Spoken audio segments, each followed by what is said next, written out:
Hi, Linda Bowen here from stampingwithlinda.com, your cardiologist since 1997, helping you create cards from the heart. Today is a peekaboo card, and normally I stamp a verse on a peekaboo card. Now, also, there are different sizes that I scored it at than I have in the past, but instead I used the Foil Frenzy specialty paper. Isn't that pretty? And then the new polka dot embossing folder. So let's get started and I'll show you how I made this.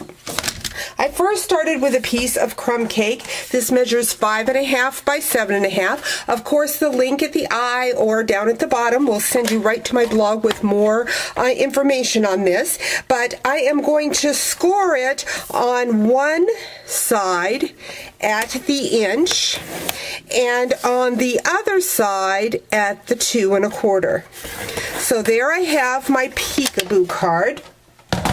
And what I did was then I used my embossing folder. I said that new polka dot folder, a little bit different size than what we've had in the past. I'm going to bring in that big shot. I've removed my adapter.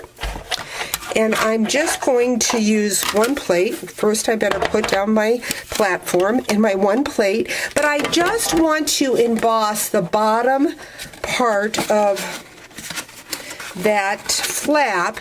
So I'm going to line my folder up like so. And you want to make sure that your sandwich is nice and even because this folder is just the right size to go through, and if it's off a little bit you will damage the sides of your folder. So I'm going to run that through, a big shot aside, and like I said, I've just done it on that one flap. Put that up like so, put these aside. And what I'm going to do next is I'm going to bring in that Designer Series paper foil. This measures the berry burst. And I'm just going to put that inside, like so. What I have next is two pieces. These are 1/2 inch by 9 3/4. And I am going to use glue dots, because I just find it's easier. And I want the glue dot to be right at the edge. I'm going to put 4 across. And then that way, I'm going to put them right on the flap of my card.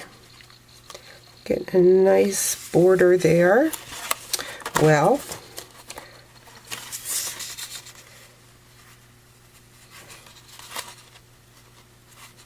it's just a tad longer, so I'm just going to bring my snips and just kind of snip that off.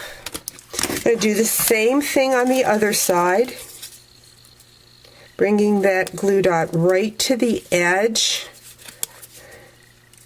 because we don't want too much adhesive on it, or else it'll hinder that card opening and closing.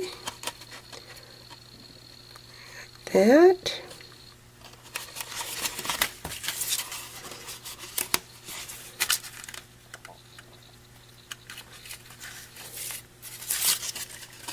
Just a little bit further in. And again, just going to do some little trimming there. I've already taken my layering ovals, or excuse me, circles, used the scallop, and I used the stitched circle. I stamped this little piggy, and I watercolored her out with the new in colors, the berry burst in the center, the powder pink, and the lemon lime twist. Next, what I'm going to do is I'm going to bring in a piece of the berry bliss. This measures 1/2 inch by 9 1/2, and I'm going to use that for my belly band. So just going to wrap that around like so, and I want it so that score that down. I'm going to add some adhesive, and I want my little pig layer to cover up that flap. So what I'm going to do next is I am going to bring in the new mini glue dimensionals. Just so in love with these. They're just little dots. And really that's all you need. You don't need that big dimensional a lot of the times. You just need a small one. So that works very well. And I'm just going to then put my pig on top like so. And there you have it. A peekaboo creative fold using new specialty paper, new embossing folder, and that new stamp set. Hope you've enjoyed today's video. Talk to you real soon. Bye-bye.